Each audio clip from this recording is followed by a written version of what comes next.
This one has your name on it, that's special. Where's Mr. and Mrs. Ingalls? Come on up.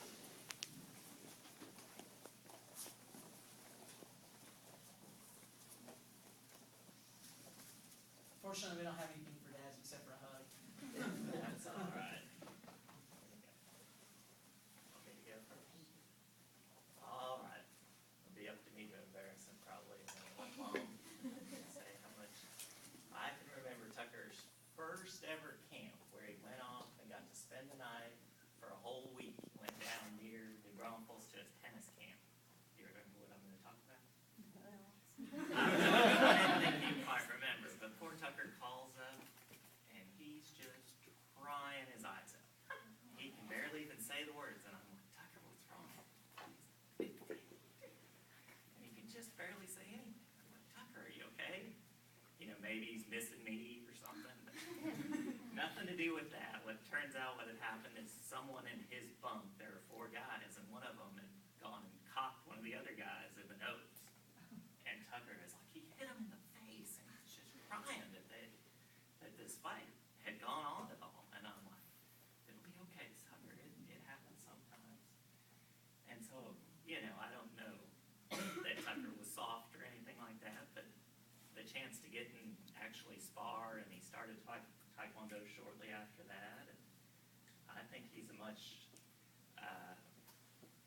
prouder, much more confident person, and much less intimidated by any of that kind of thing than he would have been had he not done any of this. And I'm very proud, very, very proud, and I think you've come a long, long way.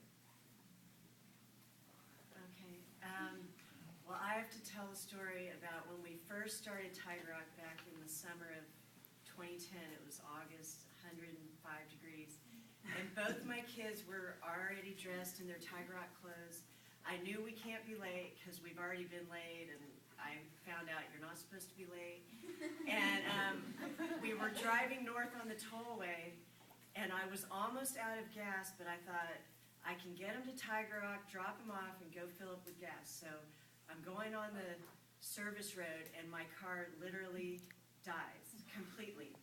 And I look across the feeder, and I see a taxi cab just randomly sitting there at like it shops at Legacy. Like, you never see a taxi cab, but for some reason, I see him, I get out of the car, I walk across the street, I'm like, I need your help. Our car is completely dead, and it's 105 degrees.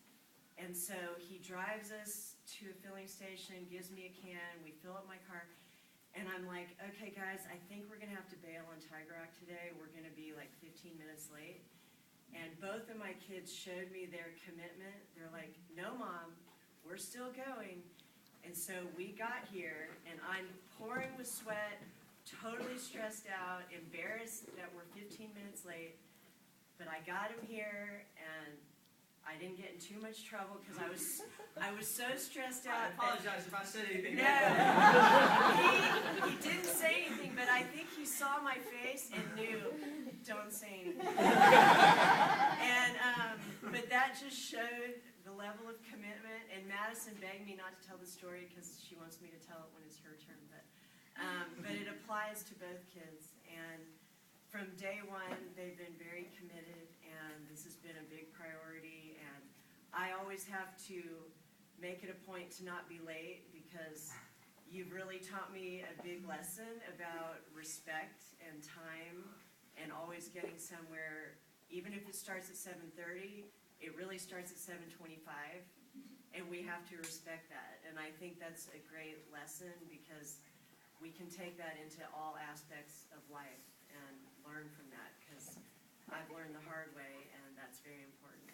And then the other thing is I've been very impressed with just the leadership and the skills that you've taught my kids, and the example that you set is amazing.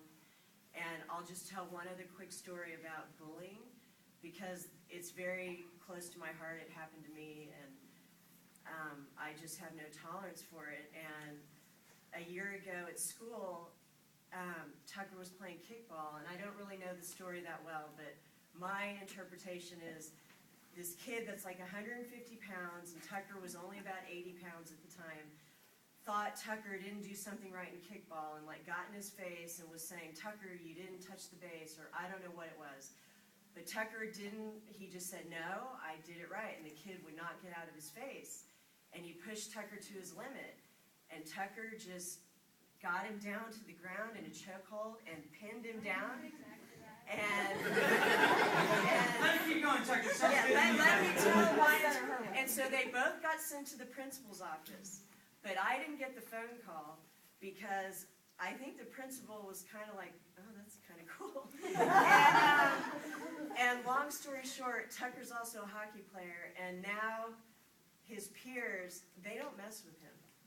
He's a black belt, and he's a hockey player, and he can take down a 150-pound bully. And they're not going to mess with him. And I am just so proud because I could not have taught that. And he can take that the rest of his life.